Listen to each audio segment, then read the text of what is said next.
Kryetari i Lëvizjes Vetëvendosje dhe kryeministri në detyrë Albin Kurti nuk ka folur për sigurimin e 61 votave të nevojshme për formimin e qeverisë së re, e cila pritet të votohet të dielën. Kurti nuk i është përgjigjur gazetarëve duke mos dhënë asnjë koment mbi situatën politike dhe procesin e krijimit të shumicës parlamentare. Kuvendi i Kosovës do të mblidhet të dielën orën 10 për të votuar qeverinë e re të Republikës së Kosovës. Nëse qeveria nuk zgjidhet deri të dielën, Kosova mund të përballet me një krizë të re institucionale.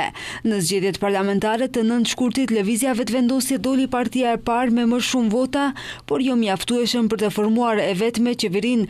Aktualisht nuk është e sigurt nëse kjo parti do të arrijë të sigurojë votat e nevojshme nga partitë e tjera për të formuar shumicën. Vetëvendosje më herët ka lënë të hapur mundësim për koalicion me Lidhjen Demokratike të Kosovës, por ka përjashtuar bashkëpunimin me Partinë Demokratike të Kosovës.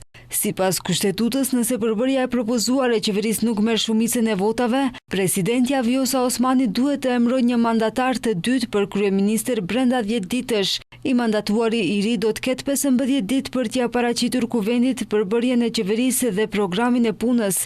Bazuar në vendimet e mëparshme të gjykatës kushtetuese, mandatari i dytë mund të jetë edhe nga partia e dytë më e madhe nëse dëshmon se ka shumicën e nevojshme për të formuar qeverinë. Megjithatë, PDK-ja ka deklaruar se nuk do të pranojë mandatin në një situatë të tillë. Aktualisht përbërja e kuvendit është si vijon. Lëvizja Vetëvendosje ka 48 deputet, Partia Demokratike e Kosovës 24 deputet, Lidhja Demokratike e Kosovës 20 deputet, koalicioni AAK Nisma 8 deputet. Nga komunitetet, lista serbe ka fituar 9 nga 10 ulëset e garantuara për serbet, ndërsa një vend i takon Nenat Rashiqit nga Partia për Liri, Drejtësi dhe Mbijetesë. 10 vende të tjera janë të rezervuara për komunitetet tjera jo shumicë, bosnjak, turq, goran, rom, ashkalin dhe egjiptian. Nëse vendoset për zgjedhje të reja, presidenti i Republikës duhet t'i shpallë ato pas konsultimeve me partitë politike brenda 45 ditëve.